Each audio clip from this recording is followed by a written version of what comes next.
ആരോഗ്യമുള്ള മക്കളെ നീ നൽകണേ റഹ്മാനെ. നീ തന്ന മക്കളെ സ്വാലിഹീങ്ങളാക്ക് റബ്ബേ, ഹാഫിളീങ്ങളാക്ക് റബ്ബേ, ഹാഫിളത്തുകളാക്ക് റബ്ബേ, സ്വാലിഹത്തുകളാക്ക് റബ്ബേ, ആലിമത്താക്ക് അല്ലാഹ്, ആലിമീങ്ങളാക്കണേ അല്ലാഹ്, നല്ല മക്കളാക്കണേ അല്ലാഹ്, രണ്ട് വിദ്യാഭ്യാസമുള്ള മക്കളാക്കണേ അല്ലാഹ്, അസുഖങ്ങളൊക്കെ മാറ്റിക്കൊടുക്കണേ അല്ലാഹ്, പ്രയാസങ്ങളൊക്കെ നീക്കിക്കൊടുക്കണേ അല്ലാഹ്. ഞങ്ങളെ മക്കളെ നന്നാക്ക അല്ലാഹ്, ഞങ്ങളെ മക്കളെ നന്നാക്കണേ അല്ലാഹ്.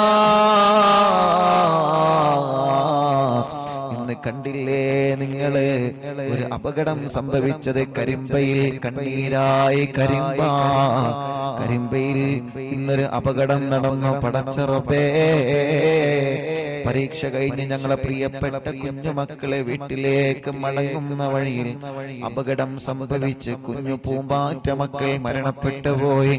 ഞാൻ ആ വാർത്ത കുറെ നേരം സങ്കടത്തോടെ ഞാൻ ഇങ്ങനെ കണ്ടിരുന്നു റബ്ബേ. എന്റെ കൂട്ടുകാരൻ സഖാഫി ഉസ്താദ് ഉടനെ തന്നെ മെസ്സേജ് അയച്ച് ഞങ്ങളെ നാടിന്റെ അടുത്ത് ഇവിടെ ഒരു അപകടം സംഭവിച്ചിട്ടുള്ള സഖാഫി, ഞാൻ ആ ന്യൂസിൽ കയറി ഇങ്ങനെ നോക്കി. പടച്ച റബ്ബേ, നാട്ടുകാരും രക്ഷാപ്രവർത്തകരും വളരെ കഠിനാധ്വാനം നടത്തുന്ന കാഴ്ചയാണ് കണ്ടത്. ആ അപകടത്തിൽ മരണപ്പെട്ടത് ചെറിയ കുഞ്ഞു മക്കളാണ്. കലാലയങ്ങളിൽ